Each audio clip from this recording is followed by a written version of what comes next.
Dark types have always been a staple in Pokemon Draft League. It started off as a required typing to not get swept by a Reuniclus or another setup spamming stored power Psychic, but the typing has continued to evolve throughout the format. However, that begs the question, which Dark type is the best in Draft League history? This video and subsequent series was inspired pretty heavily by False Light Gaming's video on which is the best Fire type in Smogon singles history, so I'm sure you'll enjoy that video if you enjoy this one. I'll go ahead and link it in the description below. And if you do enjoy this video, be sure to drop a like on the video as well as subscribe to the channel. We are on our way to 4,000 subs, and I'd really appreciate your support in helping reaching that benchmark. We're getting pretty close too. If you do like Pokemon Draft League or are interested in learning more about the format, this is your place to be. With that being said, let's jump into it. First, let's look over the Dark typing in Draft and what its role has typically been in the format. Originally, the typing was seen much more as a defensive stopgap. As mentioned before, in ORAS and USM, the Dark type was always advertised as a required typing to slow down scary setup sweepers such as Reuniclus, Mew, and Necrozma, clicking the combination of Iron Defense, Calm Mind, and then stored power and sweeping through. Fighting type staples like Mega Gallade and Lopunny loved being paired with strong Dark types for their ability to both check the bulky Psychics and Ghosts that stuff them, but also have the ability to Pursuit Trap and remove them from the game. In Generation 8, Switch players always drafted a Dark type in order to have a solid defensive check to offensive Ghost types, while simultaneously threatening them offensively. Higher tier threats like Tyranitar, Zarude, and Hydreigon saw this application. And lower tier Pokemon like Scrafty, Drapion, and Skuntank were staples for their ability to check Psychics, Ghosts, and their overall incredible defensive utility and roll compression. In the most recent and current generation of Scarlet and Violet, Dark types still have the defensive utility but are often drafted for another reason, their offensive prowess. Dark Spam is a very common archetype in the SV metagame, as many of the top offensive threats are Dark type knockoff spamming behemoths. There was a very brief period in which Chien-Pao ravaged the tier, but now we also have new additions of King Gambit, Roaring Rune, Rioscarada, Chi-Yu, Tinglu, and Samurott Hisui. This isn't even mentioning other returning Dark types that have seen incredible success in SV's lifespan like Darkrai, Greninja, Zarude, and Urshifu Single Strike.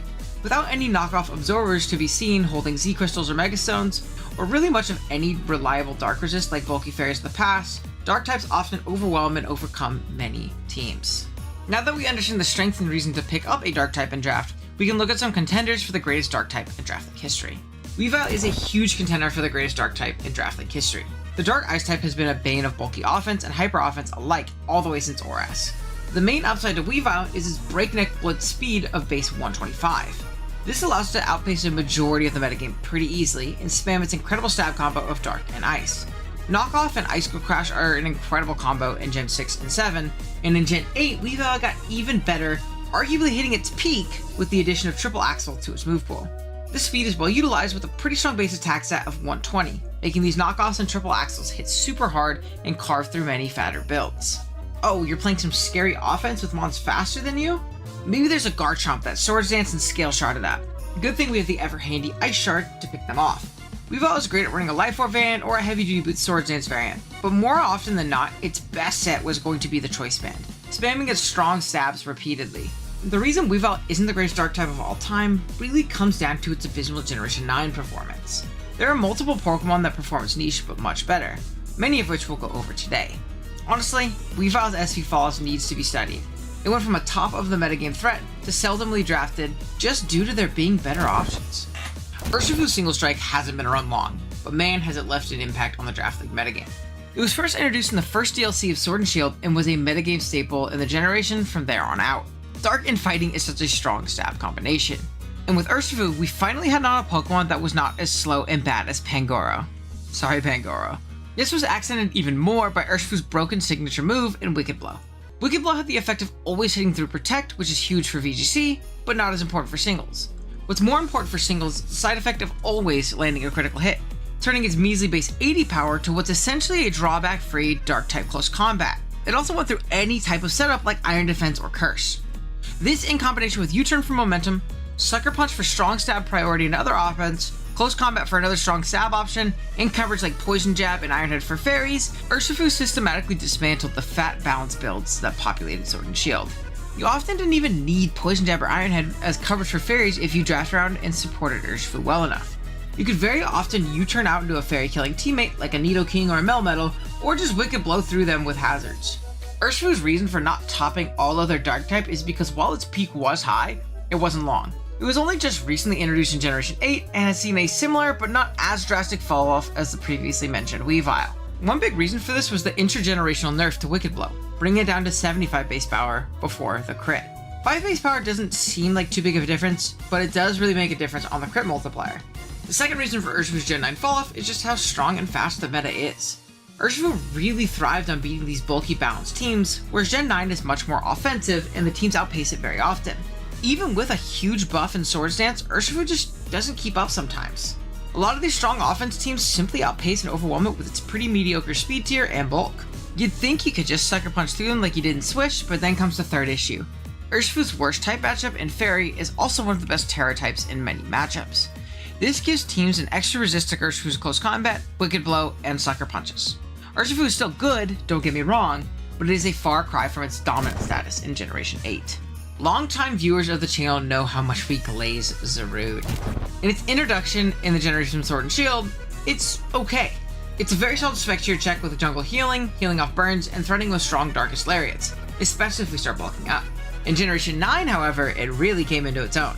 It's got some crazy moveset additions of Knockoff, Trailblaze, and Sword Dance, making it an incredible sweeper and breaker. Although the main contributing factor to Zarude's meteoric rise in Scarlet and Violet was the terrestrialization mechanic. When Zarude could shred its arguably bad typing of Grass and Dark, its raw stats let it function simultaneously as one of the best sweepers in the format with Sword Dance, Bulk Up, Synthesis, and/or Jungle Healing, but also as a great catch-one check to whatever you need it to be. Not many Pokemon have as great of a combination of Zarude's power, bulk, speed, and move pool. Once the thing holding it back was eliminated from the equation, it absolutely skyrocketed to the ranks of Scarlet and Violet draft. I couldn't put it as the best Dark type though. As much like Urshifu, while its peak was high, it has been brief, especially compared to our eventual king of the Dark types. There are a lot of honorable mentions from Generation 9 I wanted to go over.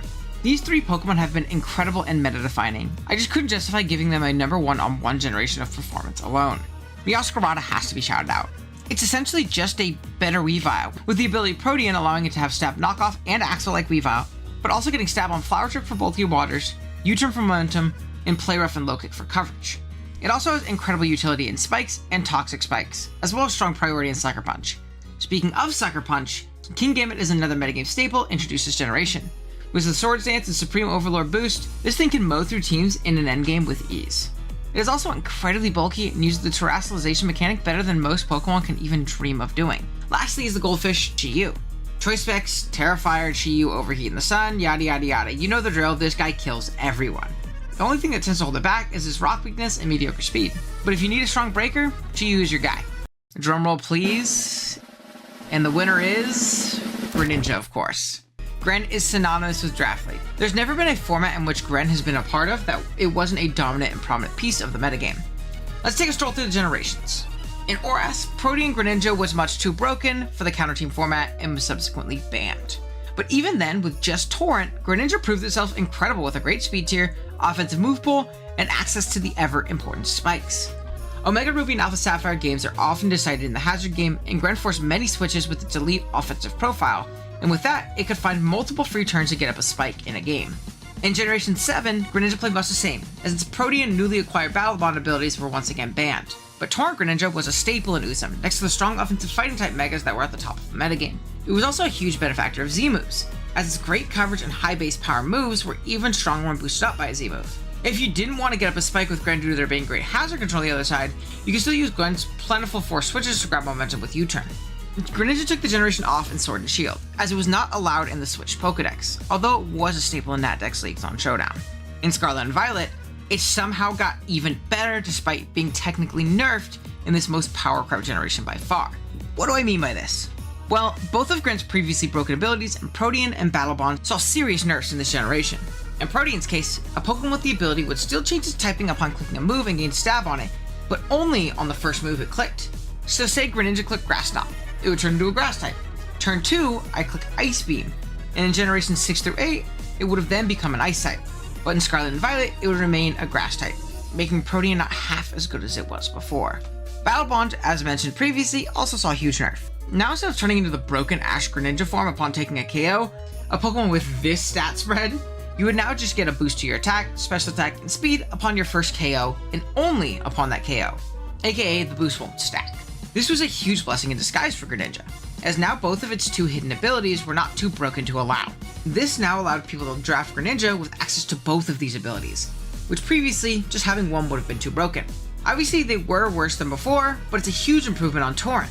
And keep in mind, Greninja was a metagame staple with just Torrent. This catapulted Greninja from the perfect round 2 Pokemon to a Pokemon you could very viably build your entire team around.